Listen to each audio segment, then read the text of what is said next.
Mengapa Prabowo minta Cina untuk membiayai Giant Seawall senilai 1.297 triliun rupiah?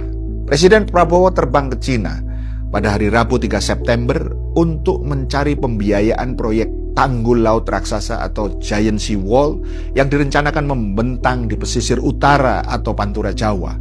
Bahkan tidak hanya itu, tapi dia juga ternyata sekaligus mencari pembiayaan untuk proyek kereta cepat Jakarta-Surabaya.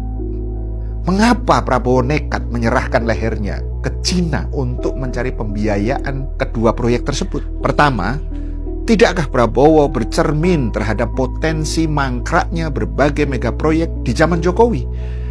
Membiayai IKN saja yang konon butuh dana total kurang lebih 460 triliun saja sudah megap-megap mau kolap. Kereta cepat WUS sudah sekarat dengan hutang dan bunga yang terus berjalan senilai 117 triliun ke Cina. Apalagi ini barang Giant Seawall senilai 1.297 triliun rupiah.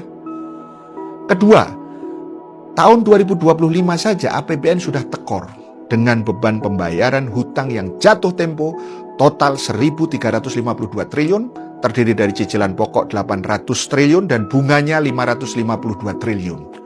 Tahun 2026 APBN juga defisit lagi dan beban pembayaran hutang bertambah menjadi 1.433 triliun, terdiri dari hutang jatuh tempo sebesar 833 triliun dan bunganya yang ribawi 599 triliun. Solusi mengatasi defisit di 2026 apa? Hutang ribawi lagi, guys. Rencananya Prabowo melakukan penarikan hutang 781 triliun rupiah. Dalam laporan SUSPI, statistik utang sektor publik Indonesia, posisi hutang sektor publik hingga 31 Maret 2025 tercatat sebesar 17.641 triliun. Jumlah itu mencakup hutang pemerintah pusat sebesar kurang lebih 9.107 triliun, pemerintah daerah 80 triliun, korporasi publik non-keuangan 1.015 triliun, dan lembaga keuangan publik sebesar hutangnya 7.438 triliun. Menurut ekonom Bright Indonesia, Dr. Awalil Rizky, data tersebut belum lengkap tersaji semuanya. Menurut perkiraan beliau, yang lebih presisi, total hutang sektor publik per Juli 2025 sudah menembus 20.000 triliun. Secara rasio sudah mendekati 100% bila dibanding dengan PDB. Karena pada tahun 2024 saja, rasio hutang sektor publik atas PDB sudah mencapai 77,22%. Innalillahi.